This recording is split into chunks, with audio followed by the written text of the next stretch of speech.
Friends and masters, welcome back to our channel oneness vegetarianism. నా పేరు స్వప్నేశ్వరి. ముందుగా మనందరి గురువు అయిన డాక్టర్ బ్రహ్మశ్రీ పితామహపత్రి శారక నాయక్ అనంతకోటి ఆత్మ ప్రణామాలు. సత్యలోకవాసులకి, దివ్యలోకవాసులకి, మహాకరణ లోకవాసులకి, నక్షత్ర లోకవాసులకి, ఏంజల్స్కి, మహావతార్ బాబాజీకి, బుద్ధ భగవానుడికి, రామ్తా మాస్టర్కి, పరమాత్మ అయిన సదానంద యోగి మహారాజ్కి, పరమ గురువులకి, పరమ గురుమండలి అంతటికి నా యొక్క అనంతకోటి ఆత్మ ప్రణామాలు. యాస్ట్రల్ మాస్టర్స్ అందరికీ పేరు పేరున స్వాగతం, సుస్వాగతం. Welcome masters, welcome. Thank you. అయితే రోజులాగానే ఈరోజు కూడా మరింత జ్ఞానాన్ని, విజ్ఞానాన్ని షేర్ చేయడానికి జ్యోతి మేడంకి సాదరంగా వెల్కమ్ చేద్దాం masters. Madam welcome. Welcome to our session madam. Thank you madam. ముందుగా మన గురువు గారైన పితామహ పత్రి గారికి ఆత్మప్రణామాలు తెలుపుకుంటూ, అమ్మ పత్రిమాతకు ఆత్మప్రణామాలు తెలుపుకుంటూ, నా జ్ఞానాన్ని ఇచ్చిన గురువులందరికీ, నా తల్లిదండ్రులకు, నా కుటుంబ సభ్యులకు ఆత్మప్రణామాలు తెలుపుకుంటూ, మనకి జ్ఞానాన్ని అందించిన మైకేల్ నేమి గారికి, తెలుగులో అందించిన సూర్యకుమారి మాస్టర్ ఆత్మప్రణామాలు తెలుపుకుంటూ, నాకే అవకాశం ఇచ్చిన స్వప్నేశ్వరి మేడానికి ఆత్మప్రణామాలు తెలుపుకుంటూ స్టార్ట్ చేసుకున్నాం. మనము కొంత భాగం విన్నాము. ఈ రోజు కూడా కొంత జ్ఞానాన్ని తెలుసుకున్నాం. నిన్న మనము శాపగ్రస్తుడైన మఠాధిపతి గురించి తెలుసుకున్నాము.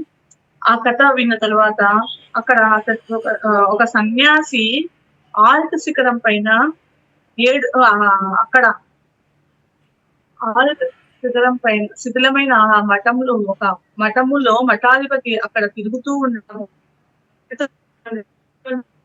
ఎక్కడైనా అతడితో ఒక మాట కూడా పలకరించలేకపోయారంట.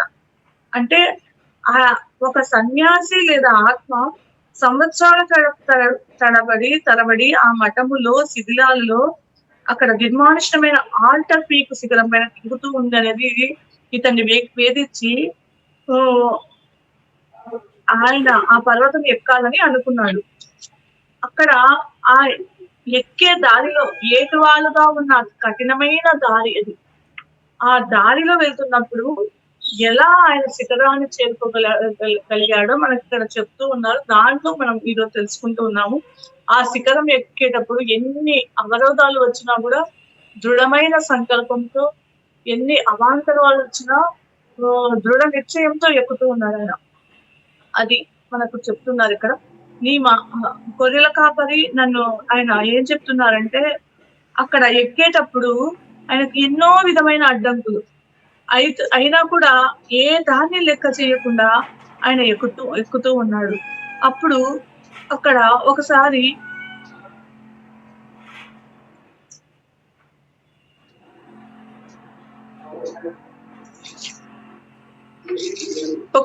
ఆమె అక్కడ ఎంతో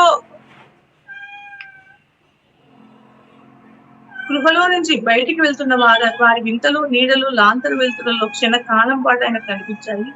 మసిలాంటి నల్లని దిశలో వారు ఆ ముసిలావిడ, ఆ నగ్నంగా ఉన్న స్త్రీ వెళ్ళిపోయారట. ఎటు నుంచి వచ్చినారో తెలియదు కానీ భయంకరమైన చల్లని గాలి నన్ను బలంగా తాకింది. ఇంకా తీవ్రమైన చల్లని గాలులన్నీ దాన్ని అనుభవించాయి. ఆ గృహ గోడలు మంచుకు పీలుస్తున్నట్టు అనిపించింది. నా పళ్ళు వాటితో పాటు నా గిజిబిజి ఆలోచనలన్నీ కటకటలాయనలేదు. రాళ్లలో పచ్చిక వేస్తున్న గొర్రెలు, ఎగతాళి చేసే గొర్రెల కాపరి, ఈ వృద్ధి ఈ కన్య గాయాలతో నిండి కుసిచ్చి గడ్డ కట్టుకుని అయోమయ స్థితిలో నగ్నంగా ఆ గృహలో అగాధమంటున్న ఈయన లక్ష్యానికి దగ్గరగా ఉన్నానా? ఎప్పటికైనా ఆ ఆల్ట్ శిఖరాన్ని చేరుకోగలుగుతానా? ఈ రాత్రికి అసలు అంతము ముగింపు ఉందా అని ఇలా ఆయనలో ఆలోచనలు మొదలవుతున్నాయి. ఇంకా ఈయన దాని నుంచి చేరుకోకముందు అక్కడ ఒక కుక్క మొరుగుడు వినిపిస్తుంది. దగ్గర అవుతున్న వెలుతురు చాలా దగ్గరగా గృహలోనే కనిపించింది. అప్పుడు అక్కడ ఈయన ఆ గృహలో పక్కన ఉంటే అక్కడ ఒక అతను ముసలి ఆయన ఏం చెప్తాడు అంటే, ఉంగిపోయి వణుకుతున్న మోకాళ్ళ గడ్డంతో ఒక ముసలి వ్యక్తి గొంతు అక్కడ వినిపిస్తుంది. ఏమని అంటే, చూడు మనకు అదృష్టం ఎలా సమకూర్చిందో చూసావా? అదృష్టం గురించి ఎప్పుడూ నిరాశ చెందకు అని చెప్తాడు అని మాట వినిపిస్తాయి. ఈయన అలాగే పళ్ళు ఊడిపోయి చింపరి జుట్టుతో వంగిపోయి వణుకుతున్న మోకాళ్ళతో ఒక ముసలి స్త్రీని సంబోధిస్తూ ఆ ముసలాయన ఈ మాటలు అంటాడు. నేను అక్కడ ఈయన ఈ శిఖరం ఎక్కుతున్న వ్యక్తిని గమనించకుండా వాళ్ళిద్దరూ ఆ ముసలాయన ముసలావిడ అక్కడ మాట్లాడుకుంటూ ఉంటారు. నేను మన ఆ అతను ముసలావిడతో అంటున్నాడు ఏమనంటే, మన ప్రేమను పండించుకోవడానికి అనువైన దివ్యమైన పడకదది. నువ్వు పోగొట్టుకున్న కర్రస్థానంలో ఈయన కర్ర, ఇది ఒక అందమైన కర్ర. ఇలాంటి కర్రతో నువ్వు తడబడనక్కర్లేదు అని అలా అంటూ వంగి నా కర్ర ఆయన అక్కడ శిఖరానికి ఎక్కుతున్న వ్యక్తి దగ్గర నుంచి ఆ కర్రను తీసి ఆమెకు అందిస్తాడు. ఆమె దాని మీదకు వంగి వాడిపోయిన చేతులతో ఆ కర్రను తీసుకుంటుంది. ఈయన ఈ ముసలాయన ఈ మన అగాంతకుని గమనించినా కూడా గమనించినట్లే ఉంటాడు అనమాట.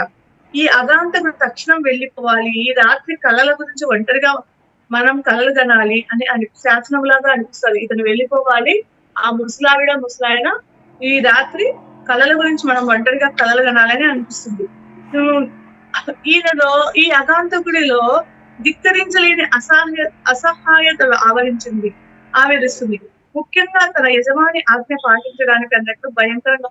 అంటే ఈ ముసలతను ఏవైతే చెప్పాడో ఈ అగాంతకుడు వెళ్ళిపోవాలి, ఇక్కడ మన ఇద్దరము ఇక్కడ ఈ రాత్రి గడపాలి అంటూనే అక్కడి నుంచి ఒక కుక్క ఆ యజమాని మాటలు పాటించాలన్నట్లు ఈ అగాంతకుడి పైకి వస్తుంది అనమాట. దగ్గరకు వచ్చి ఆ కుక్కను ఈ అగాంతకుడికి ఆ కుక్కను చూసినప్పుడు విపరీతమైన భయం వస్తుంది. నిద్రలో అగాంతకుడు అతను సమర్థించుకోవడానికి, ఆ హక్కును నేను ప్రకటించుకోవడానికి ఎంత లోపల నుంచి మాటలు ఆయనకు రావడం లేదు. నా కర్రను ఎలా తీసుకున్నారు? ఈ రాత్రికి నేను ఈ గృహం నా ఇల్లు అనుకున్నాను. అగాంతకుడు చెప్తున్నాడు, నా కర్రను ఎలా తీసుకున్నారు? నేను రాత్రికి ఈ గృహం అనుకున్నాను. ఈ గృహను తీసుకునేంతటి నిర్దయులా మీరు కర్ర లేని వారు అని అంటే ఆ ముసలితను ఏమని పాట పాడతాడు, కర్ర లేని వారు అదృష్టవంతులు, వారు తడబడరు, ఇల్లు లేని వారు అదృష్టవంతులు, వారు ఎప్పుడు ఇంట్లోనే ఉంటారు, మాలాగే తడబడే వారికి మాత్రమే కర్రతో నడవలసిన అవసరము, మాలాగా ఇంటికి బంధించిన వారికి మాత్రమే తప్పనిసరిగా ఇల్లు ఉండాలి అని పాట పాడతాడు. ఈ అగాంతకుడు చెప్పే కోసం ఆయన పాట పాడతాడు అనమాట. పొడవుగా ఉన్న వారి గోళ్లతో నేలను తవ్వుతూ కంకకి సమమట్టం చేస్తూ పడుకోవడానికి శయ్యం తయారు చేసుకుంటున్నాడు ఆ ముసలతను. అక్కడ పొడవుగా ఉన్న వారి గోళ్లతో నేలను తవ్వుతూ కంకర మట్టిని అక్కడ సమమట్టం చేస్తూ పడుకోవడానికి శయ్యం తయారు చేసుకుంటుంటాడు. నన్ను పట్టించుకోకుండా ఈ అగాంతకుడిని పట్టించుకోకుండా రాగయుక్తంగా పాట పాడుతూ ఉంటాడు. ఈయన అసహాయ అంటే ఈయన అసమర్థత ఆయనకు దుఃఖాన్ని కలిగిస్తుంది.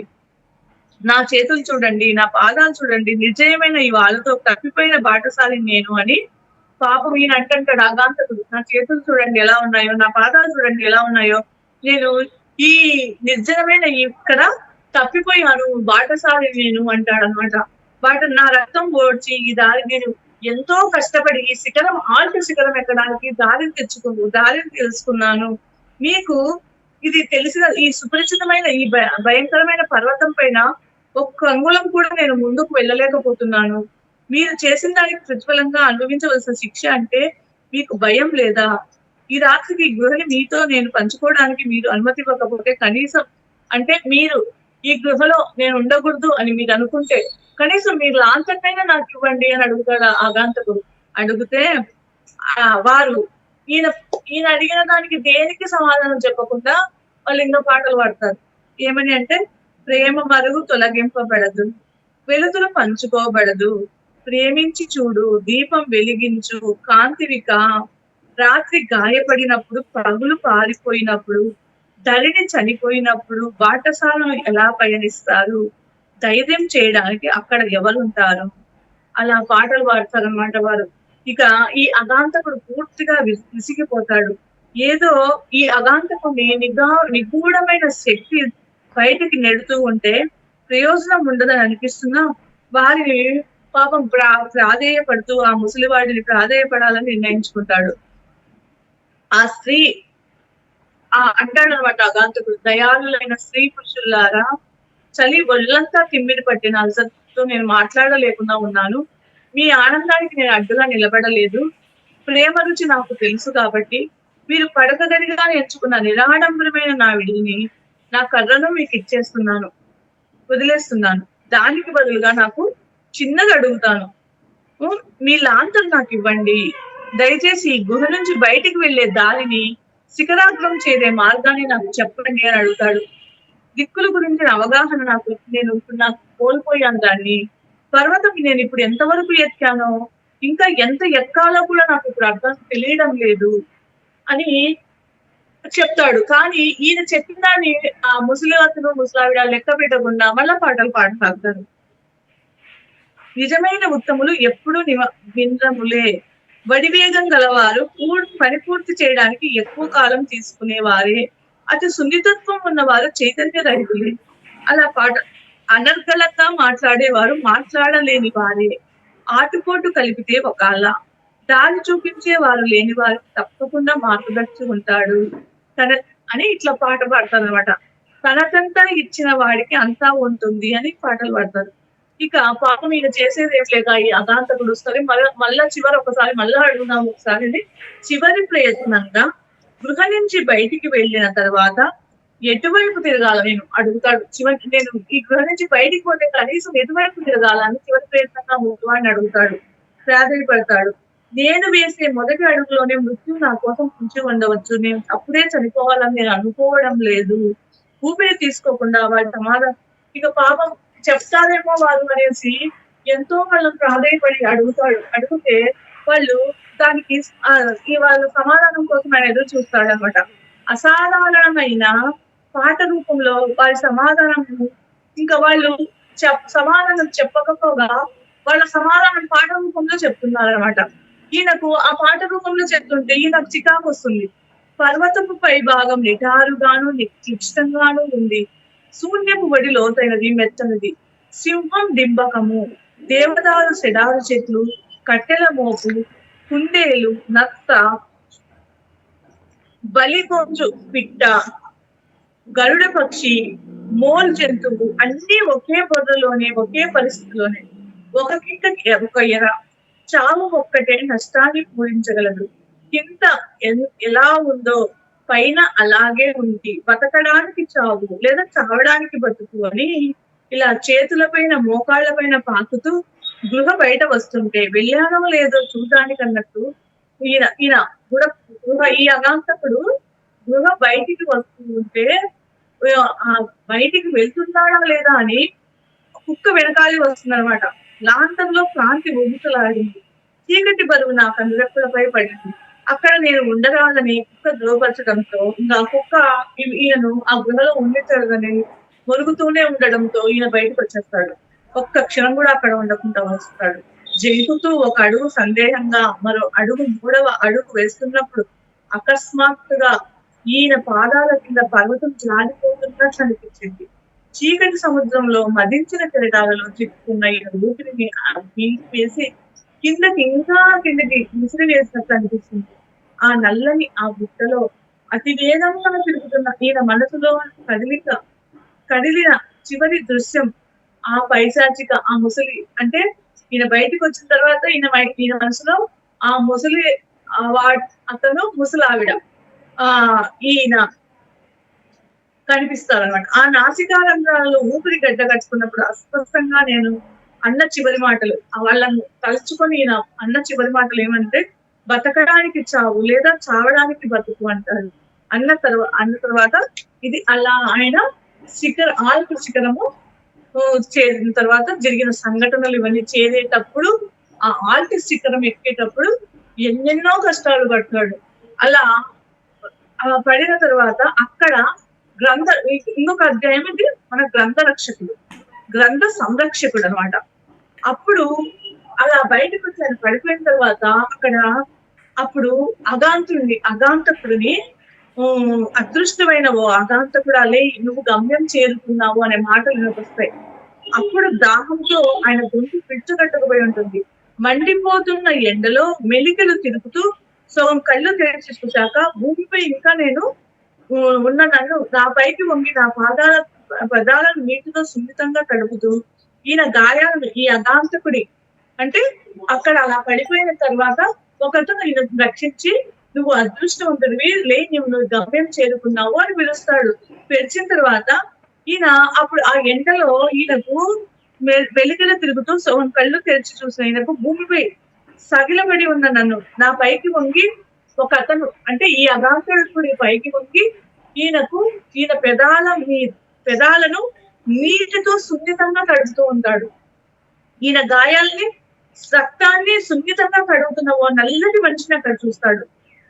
అక్కడ ఆ మనిషి ఎలా ఉన్నాడంటే భారమైన, లావుగా, వీటగా ఉన్న రూపురేఖలు, దట్టమైన గడ్డము, కనుబొమ్మలతో తీక్షణంగా ఉన్న చూపుతో నిర్ధారించడానికి కష్టమైన వయసులో ఉన్నాడు. అతడి స్పర్శ మృదువుగా శక్తినిచ్చేదిగా ఉంది. అతని స్పర్శ మృదువుగా శక్తినిచ్చేదిగా ఉంది. అతడి సహాయంతో ఈ అగాంతకుడు లేచి కూర్చుంటాడు. నాకు వినిపించే చిన్న గొంతుతో అడుగుతాడు అనమాట, నేను ఎక్కడున్నాను అని అడుగుతాడు. అప్పుడు ఆయన ఏం చెప్తాడంటే, ఆల్టర్ పీక్ మీద ఉన్నావు, మరి ఆ గృహ ఏంటంటే నీ వెనుక ఉంది, మరి ఆ నల్ల దీపం అంటే నీ ముందు ఉంది అని చెప్తాడు. నా ముందు నోరు తెరుచుకొని ఉన్న అగాధము, నా వెనుక గుహను చూసి ఈ అగాంతకుడు ఆశ్చర్యపోతాడు.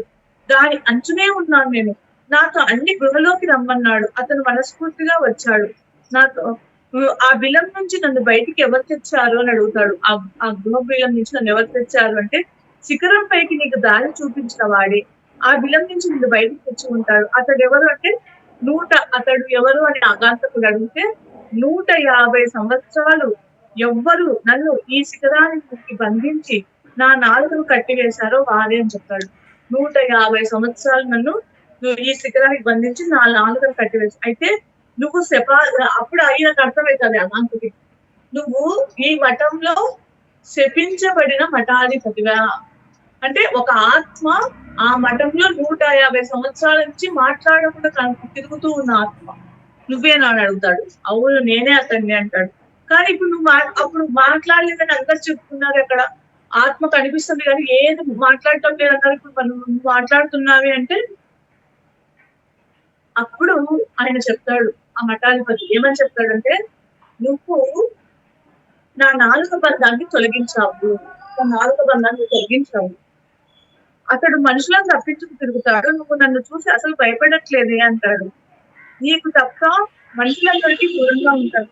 అంటే నేను తెలుసుకున్న దాంట్లో ఈ మఠాధిపతి మనుషులను తప్పించుకొని తిరుగుతాడు అని తెలుసుకున్నాను.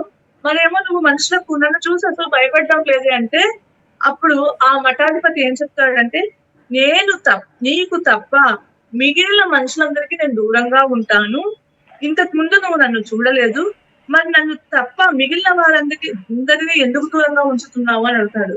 మరి నన్ను తప్ప నువ్వు మిగిలిన వారందరినీ ఎందుకు దూరంగా ఉంచుతున్నావు అని ఆ గాంతకుడు అడిగితే, 150 సంవత్సరాలుగా నీ కోసం నేను ఎదురు చూస్తూ ఉన్నాను అని ఆ మఠాధిపతి సమాధానం చెప్తాడు.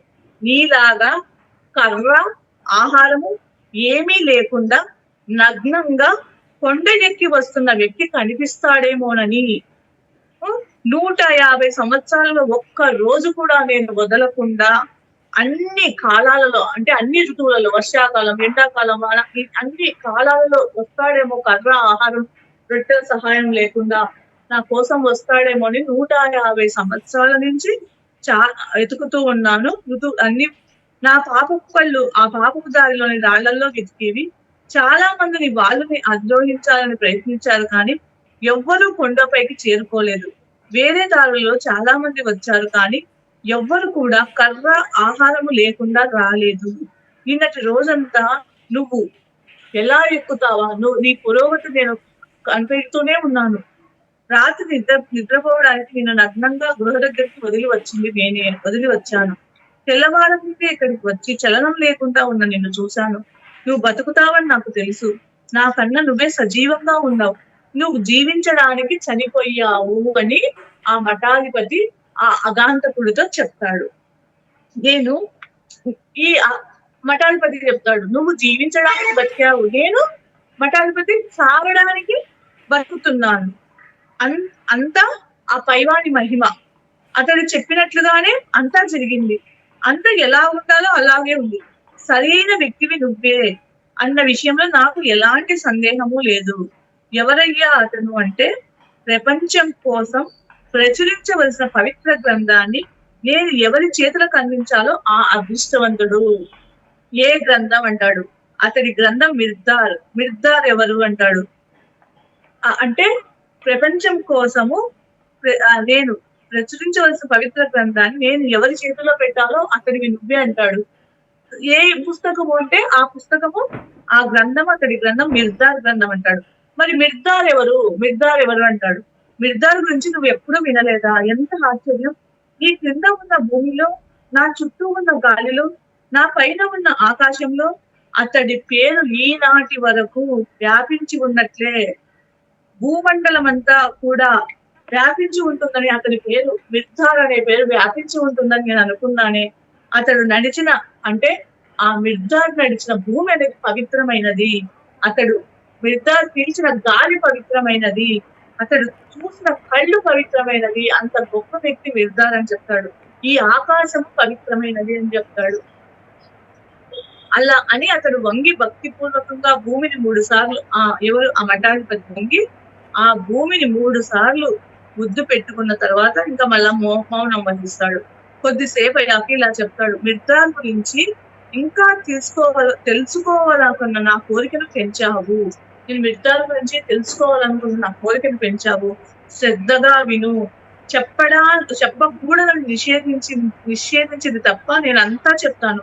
నా పేరు క్షమాధాం నేను అని చెప్పడం స్టార్ట్ చేస్తాడు. ఆర్కులో 9 మంది సహచరుల్లో ఒకరు చనిపోయినప్పుడు నేను ఆర్కుకు అధిపతిని. అతడి ఆత్మ వెళ్ళకముందే ఎవరో ఒక అగాంతకుడు ద్వారం దగ్గర నా కోసం అడుగుతున్నాడని నాకు చెప్పారు. చనిపోయిన సహచరుని స్థానంలో భగవంతుడు పంపించిన వ్యక్తి అతడేనని నాకు వెంటనే అర్థమయ్యింది. మా తండ్రి శ్యామ్ కాలంలో లాగానే భగవంతుడు ఆత్మని కనిపెట్టి ఉన్నాడన్న విషయం నాకు ఆనందం కలిగించవలసింది. అతడికి అడ్డుపడి ఆర్కుని నోవా పెద్ద కొడుకు తయారు చేసినట్లు ఆ తర్వాత వారు చెప్పారు. అది నిజమేనా అని అడిగాను. వారు చెప్పింది సత్యమేనని వెంటనే చెప్పాడు. ఆ పైన కథ అందుకుంది. అవును, నేను సంతోషించవలసింది, కానీ నాకు అంతపట్టని ఏ కారణాల వల్లనో నా హృదయంలో తిరుగుబాటు తలెత్తడం గమనించాను. ఆ అగాంతకుని చూడడానికి ముందే నాలో అతడి పట్ల వ్యతిరేకత కలిగింది. అతన్ని ధిక్కరించడం అంటే ధిక్కరించదాదని, సంప్రదాయాలను ధిక్కరించడమేనని, అతన్ని పంపిన భగవంతుని ధిక్కరించడమేనని పూర్తిగా తెలిసిన అతన్ని తిరస్కరించడానికి నిశ్చయించుకున్నాను. అంటే ఇప్పుడు ఆయన 9 మంది వాళ్ళలో ఒకరితో చనిపోయిన తర్వాత అక్కడ వాళ్ళ ఆర్కు మఠంలో ఒక రూల్ ఏంటంటే ఇప్పుడు 9 మంది ఉండాలి. అక్కడ 9 మందిలో ఒకరు చనిపోతానే ఇంకొకరు తెలియని వ్యక్తి వస్తాడు. తెలియని వ్యక్తి అక్కడ వాళ్ళు ఉంచుకోవాలి. కానీ ఇక్కడ ఏమవుతుందంటే ఈ ఒక అతను చనిపోయిన తర్వాత ఇంకొక తెలియని వ్యక్తి వస్తే అతడు ఈ మఠాధిపతికి నచ్చక వద్దు తిరస్కరిస్తాడు. కానీ ఆయన ప్రాధాయపడి ఉంటానంటే సరైన సేవకుడిగా పెట్టుకుంటాడు అని చెప్తున్నాడు. ఇక్కడ అక్కడ ఆ అగంతకుడిని చూడడానికి అక్కడ ఒక తెలియని వ్యక్తి వచ్చినప్పుడు ఈ మఠాధిపతికి వ్యతిరేక భావం కలిగినా అతన్ని ధిక్కరించకూడదు, సంప్రదాయం మనకు అట్లే ఉంది అనుకుంటాడు. కానీ నేను అతన్ని ధిక్కరిస్తే భగవంతుడిని ధిక్కరించడమే నేను తెలిసినా కూడా అతన్ని వద్దు అని ఈయన మనసు చెప్తా ఉంటది. తలుపు తీసి 25 సంవత్సరాలు మించిన ఆ వ్యక్తిని చూసినప్పుడు నా గుండె నిండా కత్తులు దూసినట్లయింది. ఆ కత్తులతో అతన్ని పొడవాలని అనిపించింది. నగ్నంగా కృషించిన శరీరంతో ఎలాంటి రక్షణ, కనీసం కర్రైనా లేకుండా చాలా అసహ్యంగా కనిపించాడు అతను. కానీ అతని ముఖంలో చెప్పడానికి వీలు కాని ఏదో కాంతి అతన్ని గాయపరచడానికి వీలు కాకుండా పూర్తి కవచం ధరించిన ఒక యోధుల్లాగా వయసుకు మించిన కనిపించేలా చేసింది. నాలోని అణువణువు అతి పట్ల వ్యతిరేకతని వ్యక్తపరిచింది. నాలోని ప్రతి రక్తం పట్టు అతన్ని వచ్చివేయాలని కోరుకుంది. దాని గురించి నన్ను వివరణ అడగవద్దు అని ఆయన చెప్తాడు. తీక్షణమైన అతని చూపు నా ఆత్మను భగ్నం చేసింది. ఒక వ్యక్తి ముందు నా ఆత్మ దిగంబరంగా ఉండడం నన్ను బయటపెట్టింది. అతనిలోని నిర్మలత్వం నాలోని మాలిన్యాన్ని, అంటే అతనిలో కాంతి నాలో ఉన్న మాలిన్యాన్నంతా తొలగించేసింది. మేడం మాలిన్యం సౌండ్ ఏమైనా చుట్టూ వినపడుతుందా మేడం? ఆ! సౌండ్ అవును. ఇందాక వినపడుతుంది. అదే ఇందాక సౌండ్ వినిపించింది. అదే మళ్ళా చెప్పమంటావా? సౌండ్ బయట ఇక్కడ అంటే డ్రిల్లింగ్ సౌండ్ వస్తుంది మేడం, ఇల్లు కడుతున్నారు. అదే. అప్పటికి ఇక్కడి నుంచా? మా ఇంటి దగ్గర నుంచా? ఏం మేడం? ఆ? ఈడే పక్కన ఇండ్లు కడితే సౌండ్ డ్రిల్లింగ్ వస్తుంది, ఆ సౌండ్. అక్కడి నుంచి వస్తుంది కదా? అవును అవును. మళ్ళీ చెప్పమంటారా అది మళ్ళీ? లేదు కంటిన్యూ చేయండి. నేను అప్పటికి దీన్ని ఆ ఫోన్కి ఇయర్ ఫోన్స్ కూడా పెట్టాను. ఎందుకని మ్యూట్ చేయడానికి లేదు, మ్యూట్ అయితే మొత్తం మీ వాయిస్ కూడా మ్యూట్ అయిపోతుంది. అందుకని అట్లా పెట్టేసి దీనికి ఇయర్ ఫోన్స్ కూడా పెట్టాను అప్పటికి. మీరు కంటిన్యూ చేయండి మేడం, కంటిన్యూ. ఈ క్షణమైన అతని చూపు నా ఆత్మని నగ్నం చేసింది. ఒక వ్యక్తి ముందు నా ఆత్మ దిగంబరంగా ఉండడం నన్ను భయపెట్టింది. అతనిలోని నిర్మలత్వం, అంటే అతన్ని చూడగా ఎంత అసహ్యం చేస్తా, అతనిలోని తేజస్సు, అతనిలోని కాంతి నాలో ఉన్న మాలిన్యాలంతా తొలగించింది అని చెప్తున్నాను. మాలిన్యాలంతా ఎప్పుడు ముసుగుని అంటే తొలగించేసింది అని చెప్తాడు. నేను మాలిన్యం చుట్టూ ఇన్ని రోజులుగా నేను అల్లుకున్న ముసుగులు తొలగిపోవడం అన్నది నాకు చాలా బాధను కలిగించింది. అంటే ఈ మఠాధిపతి ఎట్లున్నాడంటే పూర్తి స్వార్థంతో, అసూయతో అన్నీ ఉన్నాడు. అక్కడ వచ్చిన అగాంతకుడు తేజస్సుతో, కాంతితో ఉండడము ఇతనిలోని ఇతనిలో ఉన్న మాలిన్యాలన్నిటిని తొలగిపోవడం అన్నది చాలా ఈయనకు బాధ కలిగిస్తాడు.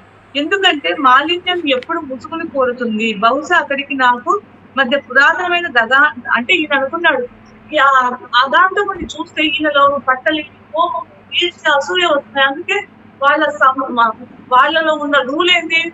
8 మంది, ఇప్పుడు 9 మంది ఉండాలి. ఎవరైనా ఒకరు చనిపోతే తెలియని వ్యక్తి చేర్చుకోవాలి. కానీ ఈ మఠాధిపతికి ఇతన్ని చూస్తుంది చేర్చుకోకుండా కాదు. కానీ ఇప్పుడు చేర్చుకోకపోతే ఆ మఠంలోని రూల్స్, భగవంతుడి నిర్ణయం తప్పించిన వారు అవుతాం. కానీ అతను ప్రాధాన్యపడుతున్నాడు, నేను ఉంటాను, సేవకులాగైనా ఉంటానని. అంత ఉన్నప్పుడు ఆయనలోని కాంతి, ఈయనలో ఉండే ఈ స్వార్థపు ఆలోచనలు, ఈ మాలిన్యాలన్నీ తొలగిపోయి మాలిన్యం ఎప్పుడూ ముసుగులు కోరుతుంది. బహుశా అతడికి నాకు మధ్య పురాతనమైన ఈయన అనుకుంటున్నాడు, నాకు తనకి ఏమైనా గతంలో ఏమైనా తగాదా ఉండి ఉంటుంది, ఎవరికి తెలుసు. అతడు ఒక్కడే దాని గురించి చెప్పగలడు.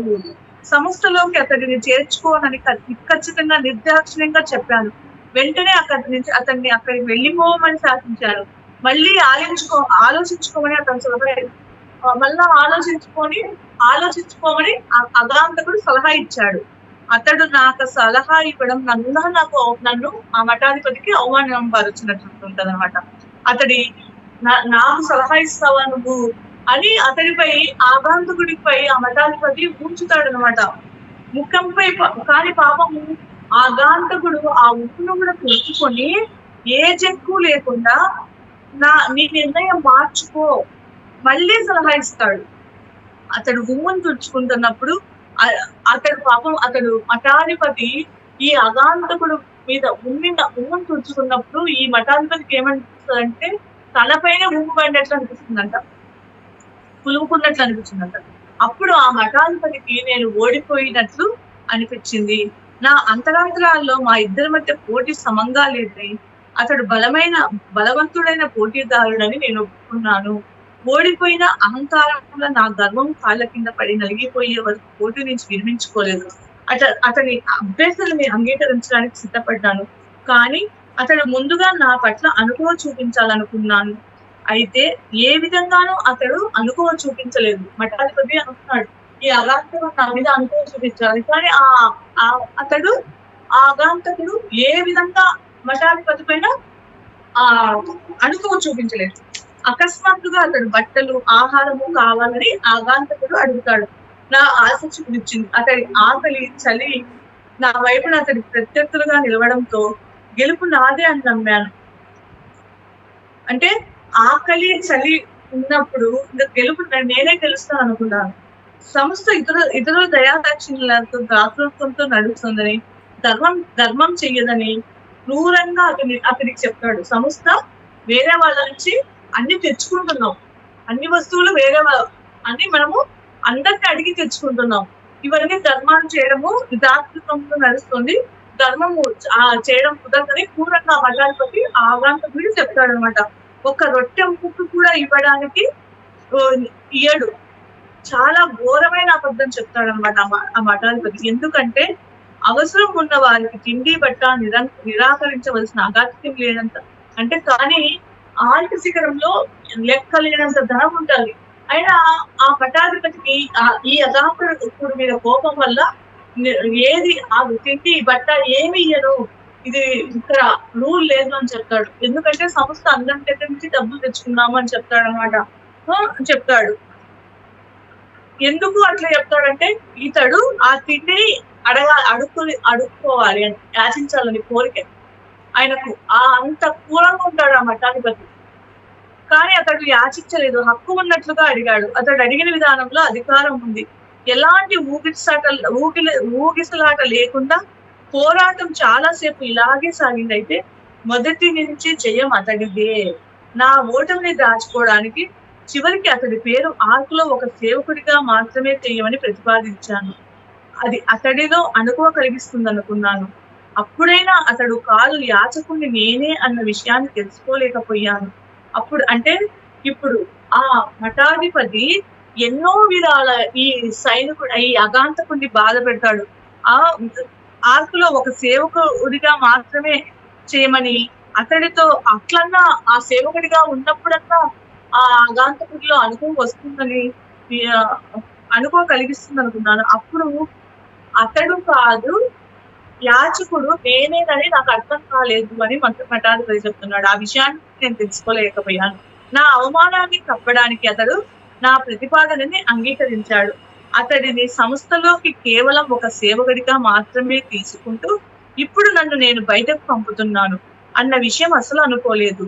చివరి రోజు వరకు ఆ సంస్థకు అధిపతిని నేను, అతడు కాదు అనే భ్రాంతిలోనే నేను ఉన్నాను అని మఠాధిపతి చెప్తున్నాడు. మిర్దార్ క్షమాదాంకి ఏం చేశావు? క్షమాదాం నీకు నువ్వు ఏం చేసుకున్నావు? 2 పెద్ద పెద్ద నీటి బొట్లు అతడి గడ్డం మీదకి జారాయి. అతడి శరీరం మునిగింది. నా హృదయం కలిగింది. ఎవరి స్మృతి కన్నీటి రూపం ప్రవహిస్తుందో అతడి గురించి దయచేసి ఇక చెప్పకండి అతనితో అన్నాను. ఆశీర్వదించబడిన ఓ దూత కలత చెందకు. ఆ సంస్థ అధిపతిగా ఉన్నప్పటి నా గర్వము చెడు కన్నీటి బొట్లలా స్రవిస్తుంది. శరీరాధికారం జీవాత్మాధికారాన్ని చూసి పళ్ళు కొరుకుతుంది. గర్వాన్ని ఏడవని అని ఆ మఠాధిపతి జరిగిందంతా అట్లా చెప్తాడనమాట. అప్పుడు ఏమనంటే ఈ కన్నీటి బొట్టు రూపంలో నా గర్వం అంతా వెళ్ళిపోతుంది, నా జీవాత్మ చూసి ఆ పళ్ళు కొరుకుతుంది. గర్వాన్ని ఏడవని, అది చివరిసారిగా ఏడుస్తుంది. గర్వం అధికారాన్ని పళ్ళు కొరుకని చివరిసారిగా అలా ఉన్నాడు ఆయన. అంత క్రూరత్వంగా ఉన్నాడు ఆ మఠాధిపతి. ఆ చివరిసారిగా పళ్ళు కొరుకుతుంది. దివ్యమైన అతడి ముఖాన్ని మొదటిసారిగా, అంటే ఆగాంతకుడు చూపు చూస్తే ఎంతో దివ్యమైన కాంతితో ఉంటుందంట. ఆ ముఖాన్ని మొదటిసారిగా చూసినప్పుడు నా కళ్ళు లౌకికమైన పొగమంచుతో కప్పబడకుండా ఉంటే ఎంత బాగుండేది అనిపించింది. అంటే లౌకికమైన వస్తువుల మీద ఈయన కప్పబడి ఉన్నాడు. అందుకు ఈయనలో అజ్ఞానం వల్ల ఎన్నో తప్పులు చేశాడు. అప్పుడు లౌకికమైన జ్ఞానం సవాలు చేసినప్పుడు లౌకికమైన నా చెవులు మూసుకుపోకుండా ఉంటే ఎంత బాగుండేది అనిపించింది. ఆధ్యాత్మిక పూత పూయబడిన ఆ నాలుకతో పోటీపడి మాట్లాడిన నా నాలుక లౌకికమైన చెడుతో పూతబడినట్టుంటే ఎంత బాగుండేది. అంటే ఆ అగాంతకుడు నిలువెత్తు జ్ఞానమైన మాటలతో మాట్లాడుతున్నప్పుడు నేను నా లౌకికమైన చేతితో అలా అజ్ఞానంతో లేకుండా ఉంటే ఎంత బాగుండేది అనిపించింది. దానికి తగిన ఫలాన్ని ఎంతగానో అనుభవించాను. అయితే నా భ్రాంతికి తగిన ఫలము ఇంకా ఎంతో అనుభవించాలి. నేను ఎంతో తప్పులు చేశాను. నా భ్రాంతికి తగిన ఫలం ఇంకా ఎంతో అనుభవించాలని చెప్తున్నాడు. మా మధ్య అనుభవ గల సేవకునిలా అతడు 7 సంవత్సరాలు గడిపాడు అక్కడ. అంటే ఆ మఠంలో, ఆర్క్ పీట్ అనే మఠంలో ఆ సేవకుడు అనుకువగా ఎంతో అనుకువతో గడిపాడు 7 సంవత్సరాలు. సదా ఎరుకతో ఎవ్వరు కూడా అతని మీద ఏది తప్పు చేశాడనే విధంగా వీలు లేకుండా వీళ్ళు చెప్పే ఆదేశాలన్నీ పాటించడానికి సిద్ధంగా ఉండేవాడంట. గాలిలో తేలుతున్నట్లు కదిలేవాడంట. ఒక్క మాట కూడా మాట్లాడేవాడు కాదంట. వీళ్ళు మౌన దీక్ష వహించాడు అని అనుకున్నారట. మాలో కొందరు అతన్ని విసిగించడానికి సరదా పడేవారు. వారి మాటలకు అలౌకికమైన ప్రశాంతతో ఆయన భరించి అతడు మౌనాన్ని మేము గౌరవించేలా చేశాడు. అతడి మౌనం మిగిలిన 7 సహచరులకు ఆనందాన్ని, శాంతిని కలిగిస్తే, అంటే ఇప్పుడు ఆ మఠంలో 8 మంది ఉంటారు కదా, 9 మంది ఉన్నారు. మఠాధికారి ఒకరు, 7 మంది సహచరులు, ఇతను ఒకడు సేవకుడు. ఈ 7 మందికి ఆయన మౌనము ఎంతో ఆనందాన్ని కలిగించింది. కానీ ఈ మఠాధిపతికి మాత్రం ఈ ధైర్యం కోల్పోయేలా, కృంగిపోయేలా చేసింది. అతన్ని కలతలపాలు చేయాలని చాలా చేశాడు. కానీ ఫలితం లేకపోయింది. అప్పుడు అతని పేరు మిర్దార్ అని చెప్పాడు. ఆ పేరుతో పిలిస్తేనే పలికేవాడు. అతడి గురించి మాకు తెలిసిందంటే, మౌనంగా ఉన్న అతని ఉనికిని అందరూ ఎంతగా గుర్తించారంటే, అతడు తన గదిలోకి వెళ్ళిపోయే వరకు అవసరం ఉన్న విషయాలు కూడా మాట్లాడే వాళ్ళం కాదు. అతడు అంటే ఆయన మౌనముగా ఉన్నప్పుడు మిగతా వాళ్ళు అతను తన గదిలోకి వెళ్ళిపోయిన తర్వాత ఏదైనా మాట్లాడే వాళ్ళంట. అలా ఉండేవాళ్ళంట. మిర్జాకు వచ్చిన తర్వాత మొదటి 7 సంవత్సరాలు అన్ని సమృద్ధిగా వచ్చినాయంట. ఆ మఠానికి ఆస్తిపాస్తులు 7 రెట్లు ఎక్కువయ్యాయంట. దానితో అతడి హృదయము అతడి పట్ల ఈ మతాన్ని హృదయం మెత్తబడిందంట. భగవంతుడు వేరెవరికి పంపకపోవడంతో మిర్జాలను సహచరుడిగా చేర్చుకునే విషయం గురించి మిగిలిన వారితో చర్చించారు. ఇంకా ఎవరినైనా పంపిస్తాడేమో అనుకున్నాడు. కానీ ఆ మఠంలో ఎవరిని పంపకపోవడంతో మిగిలిన 7 ఈ విషయాన్ని, ఈ సేవకుని, ఈ మిర్జాను సహచరుడిగా చేర్చుకునే విషయము మిగిలిన 7 ఆ మఠాధిపతి చర్చించాడంట. ఎవరు ముఖ్యంగా క్షమాపణ అనుకోలేనిది అప్పుడు ఒకటి జరిగింది. మిర్జార్ అప్పుడు చెప్పాడు. 7 సంవత్సరాల తర్వాత నోరిప్పాడంట.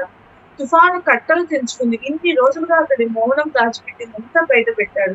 అది ప్రబలమైన కుంభవర్షల. ఆ మాటలు 7 సంవత్సరాల మౌనం తర్వాత మిర్జార్ మాటలు ప్రబలమైన కుంభవృక్షంలో వచ్చాయి. ఆ వేగంలో శమదాన్ తప్ప మిగిలిన వారంతా చిక్కుకున్నారు. శమదాన్ చివరి వరకు ఆ వాగ్దాటిని ఎదుర్కొన్నాడు. సంస్థ పెద్దగా నా ఆధిపత్యాన్ని ప్రదర్శించి పరిస్థితిని మార్చడానికి ప్రయత్నించారు. అయితే మిర్జాల అధికారాన్ని తప్ప క్షమాదాన్ని గుర్తించడానికి వారు ఇష్టపడలేదు. వారికి మిర్జార్ మాస్టర్.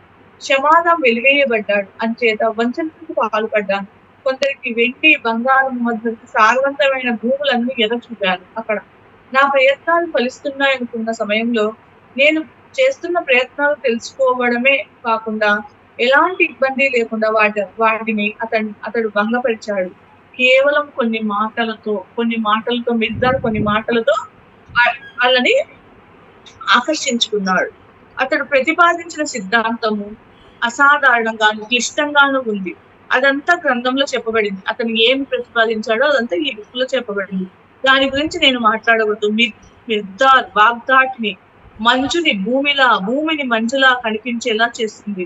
అతడి మిర్జార్ మాటలు పదునైనవి, శక్తివంతమైనవి.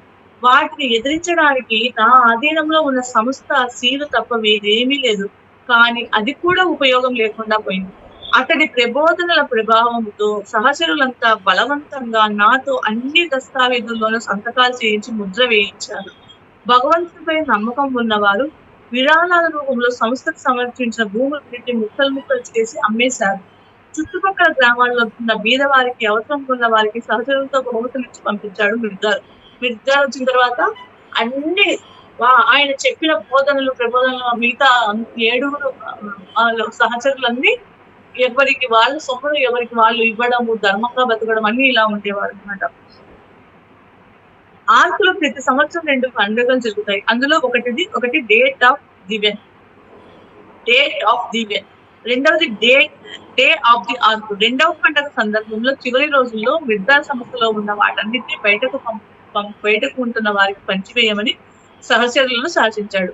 అంటే అక్కడ ఏముందో ఆ శిఖరంలో ఉన్న వాటినన్నిటినీ బయటికి పంపించేయని ఆ సహచరులకు చెప్తాడనమాట. ఇదంతా చూసి ఈ మఠాధిపతి కళ్ళు, హృదయము మిర్దార్ పట్ల ద్వేషంతో నిండిపోయి పగిలేలా ఉంది. ద్వేషానికి చంపే శక్తి ఉంటే ఈయన గుండెల్లో రగులుతున్న ఆ ద్వేషము వేలాది మిర్దాలను చంపి ఉండేది. కానీ అతడి ప్రేమ నా ద్వేషం కన్నా శక్తివంతమైంది అని చెప్తున్నాడు. అంటే అక్కడ వాళ్ళు తీసుకున్న వస్తువులన్నిటినీ ఎవరికి వాళ్ళు ఇచ్చమని మిర్దార్ చెప్తూ ఉంటే, ఈయనలో ఆ మఠాధిపతిలో మిర్దార్ మీద ద్వేషము ఉందంట. ఆ ద్వేషానికి అతడు నాశనం అయిపోతాడు అనిపించినట్ట. కానీ అంత ద్వేషం ఉన్న మిర్దార్ దగ్గర ప్రేమ అనేది ఉండడం వల్ల ఆ ప్రేమ ఈ ద్వేషం కంటే గొప్పది కాబట్టి, శక్తివంతమైంది కాబట్టి ఈ పోటీలో కూడా మేము సమజీవులం కాము. నలిగి నాశనం అయ్యే వరకు నా అహం నన్ను పోటీ నుంచి విధించుకోనియలేదు. నన్ను ఎదుర్కోకుండానే నన్ను ఓడించాడు. నేను పోరాడను అతనితో, కానీ నన్ను నేనే నిలిపివేశాను. నా కళ్ళకి ఉన్న పొరలు తొలగించడానికి ప్రేమతో, ఓర్పుతో ఎంతో కాలం అతను ప్రయత్నించాడు. అంటే ఆ మఠాధిపతిలో ఉండే అజ్ఞానాన్ని తొలగించాలని ఈయన మిర్దార్ ఎంతో కాలం ఓర్పుతో, ప్రేమతో ప్రయత్నించాడంట. కానీ ఈయనలో ఆ పొరలు ఇంకా గట్టిగా ఉండాలని ప్రయత్నించాడు. అతడు నా పట్ల ఎంత ఉదారంగా ప్రవర్తిస్తే అంటే ఈ మిర్దారు ఆ మఠాధిపతి పట్ల ఎంత ఉదారంగా ఉన్నా కూడా ఈ మఠాధిపతి అతని పట్ల ద్వేషాన్ని పెంచుకున్నాడు. మిర్దార్ నేను ఇద్దరు యోధులం. అతడు ఒక సైనిక దళం, నేను ఒంటరిని. సహచరులు సహాయం లభిస్తే అతడిని నేను జయించేవాడిని. కానీ వారు అతడితో కలిసి నాకు ఎదుర్కోడారు. ఈ 7 మంది సహచరులు కూడా మిర్దార్ మాటే వింటారు. ఈ మఠాధిపతి ఏం చెప్తున్నాడంటే, ఆ సహచరులు నాకు సహకరిస్తే నేను మిర్దార్ను ఓడించేవాడిని. కానీ ఆ సహచరులందరూ మిర్దార్ సైడే ఉన్నారు. వారు అతడితో కలిసి నాకు ఎదురుగా పోరాడారు. విశ్వాసఘాతకులు మిర్దార్ నాపై ప్రతీకారం తీసుకున్నావు. వెక్కి ఏడ్చాడు ఆ మఠాధిపతి. మరొకసారి వంగి భూమిని 3 సార్లు ముద్దు పెట్టుకుని అన్నాడు, మిర్దార్ నా విజేత, నా ప్రభువు, నా ఆశ, నా దీక్ష, నా బహుమతి. షహమద్ పగని మన్నించు. శరీరం నుంచి విడిపోయిన పాము తలలో విషం ఉంటుంది. అదృష్టవశాత్తు అది కరవలేదు. షహమాద్కి ఇప్పుడు కోరలు లేవు, విషం లేదు. నీ ప్రేమతో అతన్ని అందుకుంటే నీ నోటితో అతని నోరు కూడా తేనెలూరే రోజును చూడగలను. దానికి నువ్వు మాట ఇచ్చావు. అతని మొదటి చెరసాల నుండి ఈ రోజు విముక్తుని చేశావు. 2వ చెరసాలలో అతడు ఎక్కువ కాలం ఉండకుండా చూడు. చెరసాల గురించి నా మదిలో ఉదయించిన ప్రశ్న చదివినట్లుగా నిట్టూరుస్తూ మెత్తని కంఠంతో సమాధానం ఇచ్చాడు. మారిన ఆ గొంతు వేరే వ్యక్తిదన్నట్లు ఉంది. 7 సహచరులకు తరచుగా బోధించే ఈ గృహలోకి ఆ రోజు మమ్మల్ని అందరినీ రమ్మన్నాడు. సూర్యాస్తమయం కాబోతుంది. పడమర గాలి తెచ్చిన మంచులో అంతా నిండిపోయి సముద్రం వరకు ఆధ్యాత్మిక బట్ట కప్పినట్లుంది. అది పర్వతం నడుమ వరకు వచ్చి సముద్రం తీరంలా అనిపించింది. పడమర దిక్కులో నల్లని మేఘాలు సూర్యుని కప్పివేశాయి. ఆవేశానికి కళ్ళం వేస్తూ మాస్టర్ ముందుకు వచ్చి ఒకరి తర్వాత ఒకరు 7 కౌగిలించుకున్నాడు. చివరి వ్యక్తిని కౌగిలించుకుంటూ అన్నాడు, చాలా కాలం పర్వతం పైన ఉన్నాను. ఈ రోజు మీరు కిందికి దిగి పైకి ఎక్కితే తప్ప, లోయని శిఖరాన్ని కలిపితే తప్ప ఎత్తులు మీ కళ్ళుకి దిగేలా, లోతులు మీ కళ్ళు కనిపించకుండా ఉండేలా చేస్తాయి. తర్వాత నా వైపు తిరిగి ప్రేమగా చాలాసేపు నా కళ్ళల్లోకి చూసి ఇలా అన్నాడు, షమాదం, నీ సమయం ఇంకా రాలేదు. నా రాక కోసం ఎదురు చూస్తూ శిఖరం మీద ఉంది. నా కోసం ఎదురు చూస్తూ దైవపీఠం కింద ఇనుప పెట్టెలో భద్రపరచబడిన నా గ్రంథాన్ని సంరక్షించు. దాన్ని ఎవ్వరూ తాకకూడదు.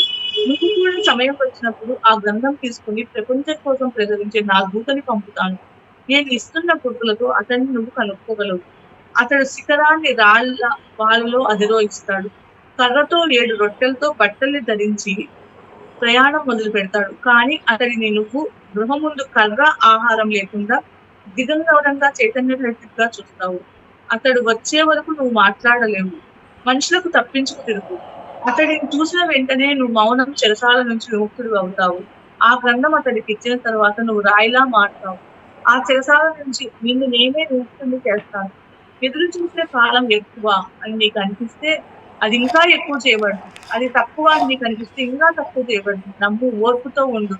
నన్ను కూడా కౌగిలించుకున్నాడు అప్పుడు. అలా చెప్తాడనమాట మిర్జారావు అప్పుడు. అంటే ఇట్లా ఒక వ్యక్తి వస్తాడు. అంతవరకు నువ్వు ఆ మఠాధిపతికి చెప్తాడు. అంతవరకు నువ్వు ఇక్కడ మౌనంగా మాట్లాడకుండా తిరుగుతూ ఉండు. ఆ వ్యక్తి వచ్చిన తర్వాత నువ్వు అతడికి ఈ బుక్ ఇవ్వు. అప్పుడు నువ్వు రాయిగా మారిపోతావు అని చెప్తాడు. ఆ ఏడుగురి వైపు తిరిగి ఆ చెయ్యి ఊపి సహచరులారా నన్ను అనుసరించండి అన్నాడు. ఎత్తిన తలలో స్థిరమైన చూపుతో అనంతంలో ఏదో వెతుకుతూ భూమిని తాకని పవిత్రమైన పాదాలతో వారి ముందు వాళ్ళతో నడిచాడు.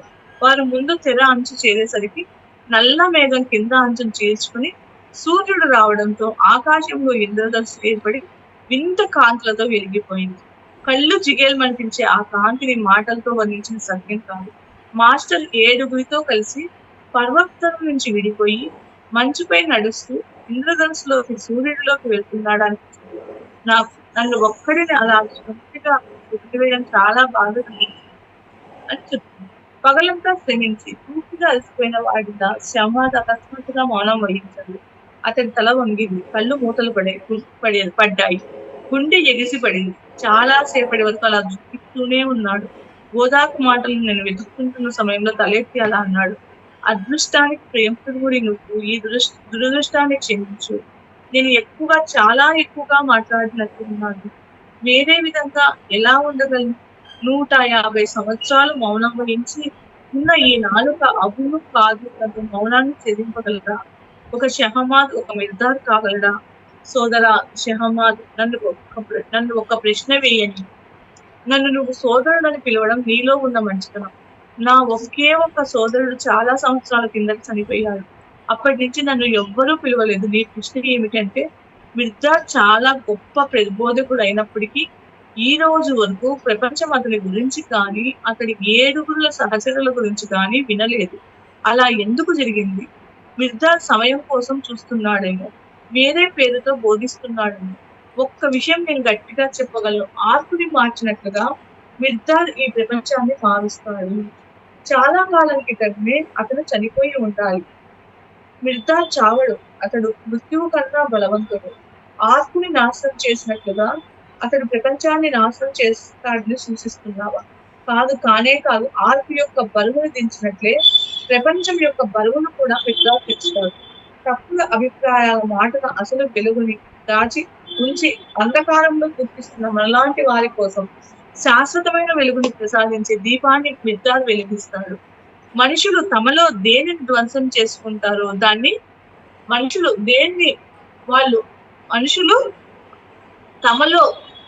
తమలో దేనిని ధ్వంసం చేసుకుంటారో దానిని మళ్ళీ నిర్మిస్తారు. ఆయన గ్రంథము త్వరలో నీ చేతిలో ఉంటుంది. మిర్జార్ రాసిన గ్రంథం నీ చేతిలో ఉంటుంది. అది చదివి మిర్జార్ గ్రంథము చదివి ఆత్మ జ్ఞానాన్ని పొందు. ఇంకా నేను ఆలస్యం చేయకూడదు. నేను తిరిగి వచ్చే వరకు ఇక్కడే ఉండు. నువ్వు నాతో రాకూడదు అని చెప్పాడు.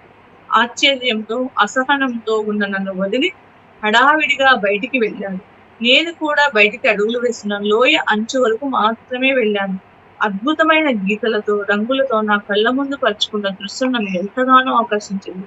నేను పూర్తిగా కరిగిపోయి కనిపించని తుంపరగా దూరంగా ప్రశాంతంగా మసక తిరిగ తప్పినట్లుగా ఉన్న సముద్రం మీద కొండల పైన వంగుతూ ఎగిరిపోతూ తీరం నుంచి వేగంగా పై ఎత్తుకు పల్లాలలో నిండిన ఆ శిఖరం కొండల పైన ప్రశాంత నివాసాల పైన కొండల మధ్య కదలకుండా ఇరుక్కున్న పచ్చని లోయల పర్వతాల గుండెల నుంచి జాలువారే నీటితో దహార్తి చల్లార్చుకునే పచ్చని లోయలు, ఆ లోయల్లో పొదగబడినట్లు కనిపిస్తున్న మనుషులు, పచ్చిక మేస్తున్న పశువుల పైన కాలంతో పోటీపడి పర్వతాలు గుర్తుగా మిగిలిపోయిన కనుమల పైన కొండ చర్యల పైన నిశ్చేతంగా ఉన్న పిల్లగాలిలోకి నీలిరంగపు ఆకాశంలోకి బూడిద రంగులో ఉన్న భూమిలోకి అన్నిటిలోనూ ఐక్యమయ్యాననిపించింది ఒక్క క్షణం. అటూ ఇటూ తిరిగి నా కళ్ళు వాళ్ళ దగ్గర నిలబడినప్పుడు క్షమాతాం అతడు నిర్లజంగా తనను గురించి చెప్పిన కథనం మిర్దార్ అతడి గ్రంథం అన్ని గుర్తుకొచ్చాయి. ఒక దానిని వెతకడం కోసం నేను ప్రయత్నిస్తే అదృశ్య హస్తం నన్ను సిద్ధపరిచింది. వేరొక దాని దగ్గరకు తీసుకువెళ్ళడానికి అనుకుంటే ఆశ్చర్యం వేసింది నా హృదయంలో. దానిని సృజించాను. సన్యాసి తిరిగి వచ్చి కాలగతిలో పచ్చగా ఉన్న గుడ్డలు కట్టబడి ఉన్న ఒక చిన్న పర్సన్ను నా చేతికి అందించాడు. ఇప్పటి నుంచి నా నమ్మకమే నీ నమ్మకం. నీ నమ్మకానికి కట్టుబడి ఉంటుంది. ఇప్పుడు నా 2వ గడియ సమీపిస్తుంది. నా చిరసాల తలుపు నన్ను స్వీకరించడానికి చేస్తున్నాను. నేను లోపలికి వెళ్ళగానే అవి మూసుకుంటాయి. అవి ఎంతకాలం మూసుకుని ఉంటాయో ఇది ఒక మిర్దార్ మాత్రమే చెప్పగలడు. అందరి స్మృతుల నుంచి త్వరలోనే మిర్దార్ తుడిచివేయబడతాడు. తుడిచివేయబడడం ఎంత బాధాకరం. ఇలా ఎందుకు మాట్లాడుతున్నాను? మిర్దార్ స్మృతి నుంచి ఏది తుడిచివేయబడదు, అది ఎప్పటికీ అలానే ఉంటుంది. కొంతసేపు మౌనంగా ఉంది. ఆ తర్వాత తలెత్తి కన్నీటితో మసక కళ్ళతో నా వైపు చూసి సరిగ్గా వినిపించకుండా గుసగుసగా అంటాడు, ఇప్పుడు నువ్వు ప్రపంచంలోకి వెళ్తావు. నీ నగ్నత్వాన్ని ప్రపంచం అస్తించుకుంటుంది, కానీ ఆత్మనే అది చింపి బట్టలతో చూస్తుంది. నా బట్టల ఉపయోగం ఇక నాకు లేదు. నేను గృహలోకి వెళ్లి బట్టలు విప్పేస్తాను. బట్టల క్షమాదానికి తప్పు వేరొక్కరివి పొసగవు. అయినా వాటితో నీ నగ్నత్వాన్ని కప్పుకో. అవి నిన్ను చిక్కులు కష్టాల పాలు చేయకుండా ఉండగాక. అతడి ప్రతిపాదనలపై నేను ఎంతటి వ్యాఖ్య చేయలేదు. ఆనందంతో కూడిన మౌనంతో అంగీకరించాను. సీనియర్ మఠాధిపతి బట్టలు విప్పడానికి గృహలోపలికి వెళ్ళినప్పుడు అక్కడ ఉండే ఆ గ్రంథాన్ని విప్పాను. తడబడుతూ రాత ప్రతులు తిప్పాను. మొదటి పూట దగ్గరే ఆగిపోయి ఆ గ్రంథాన్ని చదవడానికి ప్రయత్నించాను. చదువుతూ అందులో ఆ మిర్దార్ గ్రంథంలో పూర్తిగా నిమగ్నమయ్యాను. బట్టలు వదిలాను, వచ్చి వేసుకో అని క్షమాకు పిలుస్తాడని చాలాసేపు ఎదురు చూశాను. నిమిషాలు గడిచాయి, కానీ అతను నన్ను పిలవలేదు. గృహలోకి చూసిన నాకు దాని మధ్యలో అతడి బట్టల గుడ్డ కనిపించింది, కానీ అతడు లేడు. ఇంకా పెద్దగా అతన్ని పిలిచాను. సమాధానం లేదు. నేను చాలా భయపడ్డాను, ఆశ్చర్యపడ్డాను. నేను నిలబడి ఉన్న ఇరుకైన ప్రవేశ ద్వారం తప్ప వేరే దారి లేదు. నిస్సందేహంగా ఆ ద్వారం నుంచి అతడు బయటకు అతడు దయ్యము కాదు కదా, కానీ అతని శరీరాన్ని నా చేతులతో తాకాను. అంతేకాకుండా నా చేతుల్లో గుహలో బట్టలు ఉన్నాయి. ఒకవేళ అతడు ఆ బట్టల కింద ఉన్నాడా? నేను వెళ్ళి ఒక్కొక్కటి పైకి ఎత్తి చూస్తూ నన్ను ఎగతాళి చేసుకున్నాను. లావుగా ఉన్న అతన్ని ఇలాంటి గుట్టలు ఎన్ని ఉన్నా దాచలు. వివరించడానికి వీలుగా రీతిలో అతడు గృహలో నుంచి అగాధంలోకి పడబోలేదు కదా. ఆలోచనలు వస్తానే బయటికి పరిగెత్తాను. గృహ అందుకు పెద్ద రాయి చూడగానే ఆగిపోయాను. అంతకుముందు ఆ రాయి అక్కడ లేదు.